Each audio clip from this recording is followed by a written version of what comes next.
आप देख रहे हैं हॉरर स्टोरी। हॉरर स्टोरी में आज की कहानी हमारे साथ शेयर की है रमेश जी ने। तो चलिए बढ़ते हैं आज की इस कहानी की ओर। रमेश जी बताते हैं, ये उन दिनों की बात है जब काफ़ी कम गांव देहातों में इलेक्ट्रिसिटी पहुंची थी। और अगर अंदाजन कहा जाए तो ये करीबन 38 साल पुरानी बात है। उन दिनों में दोस्त के मामा जी की शादी हुई थी, जिस वजह से मैं और मेरा दोस्त करण शादी के काम में ही बिजी रहा करते थे। सारी रस्मों के बाद अब बस बारात जाना ही रह गया था। बारात से एक दिन पहले ठीक रात के 9 बजे अनिल चलकर मेरे पास आया। अनिल मेरा वो दोस्त जिसके मामा जी की शादी थी। अनिल ने मेरे घर आते ही मुझसे कहा, रमेश, कल 9 बजे निकलना है, पता है ना? जिसके बाद हम दोनों दोस्तों ने बैठकर काफ़ी बातचीत की और थोड़ी गंभीर होते ही अनिल ने कहा, यार रमेश, तुझे भूत प्रेत से डर नहीं लगता? जिस पे मैंने उसकी तरफ देखकर कहा, नहीं, मुझे भूत प्रेत से डर नहीं लगता। मगर तू आज ऐसी बातें क्यों कर रहा है?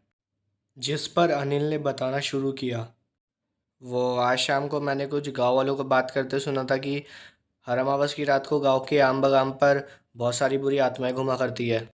और तो और ये बात भी सच है कि हर अमावस की रात को हमारे गांव के किसी इंसान की या फिर जानवर की लाश उस बागान पर मिलती है।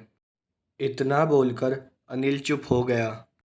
अनिल की एक बात में तो सच्चाई थी कि हर अमावस की रात में एक ना एक लाश उस बागान में मिलती ही थी। इस पर मैंने अनिल से कहा, यार हम एक काम करते हैं, हम दोनों आज उस बागान में चल के देखते हैं कि आखिर माजरा क्या है।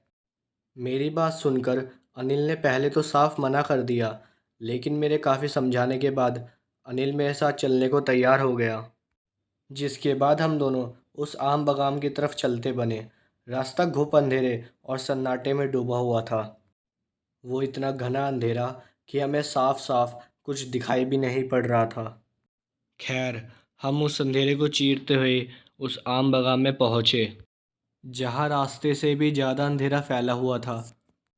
अभी हम उस बागान में पहुँचे ही थे, लेकिन तभी अचानक एक बूढ़ा आदमी हमारे सामने आके खड़ा हो गया।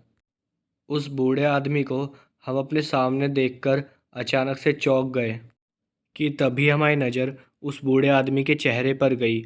उसका पूरा चेहरा जला हुआ था और उसकी आंखें हवा में उड़ रही थी।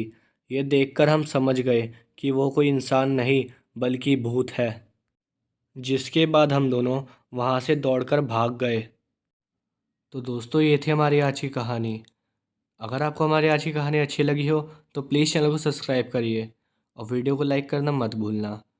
तो मैं आपका दोस्त हरमन जल्द ही मिलूँगा एक ऐसी डरावनी कहानी के साथ।